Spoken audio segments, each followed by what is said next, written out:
മണിക്കൂറിൽ 30 കിലോമീറ്റർ വേഗത്തിൽ സഞ്ചരിക്കുന്ന 125 മീറ്റർ നീളമുള്ള ഒരു തീവണ്ടി പ്ലാറ്റ്ഫോമിലെ ഒരു വിളക്കുമരം മറികടക്കാൻ എത്ര സമയമെടുക്കും? ഇവിടെ തീവണ്ടി പ്ലാറ്റ്ഫോമിലെ വിളക്കുമരം മറികടക്കണമെങ്കിൽ തീവണ്ടിയുടെ നീളത്തിന്റെ അത്രയും ദൂരം സഞ്ചരിക്കണം. തീവണ്ടിയുടെ നീളം 125 മീറ്റർ ആണ്. അതായത് ഈ തീവണ്ടി 125 മീറ്റർ സഞ്ചരിക്കാൻ എടുക്കുന്ന സമയം കണ്ടുപിടിച്ചാൽ മതി. തീവണ്ടിയുടെ വേഗത 30 കിലോമീറ്റർ പെർ മണിക്കൂറാണ്. അതിനെ മീറ്റർ പെർ സെക്കൻഡിലേക്ക് മാറ്റാം. അതിനായിട്ട് 30നെ 18 5 കൊണ്ട് ഗുണിക്കുക.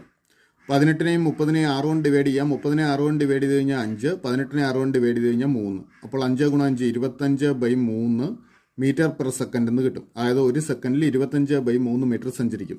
അപ്പോൾ 125 മീറ്റർ സഞ്ചരിക്കാൻ എടുക്കുന്ന സമയം കണ്ടുപിടിക്കാൻ 125നെ 25/3 കൊണ്ട് ഡിവൈഡ് ചെയ്യുക.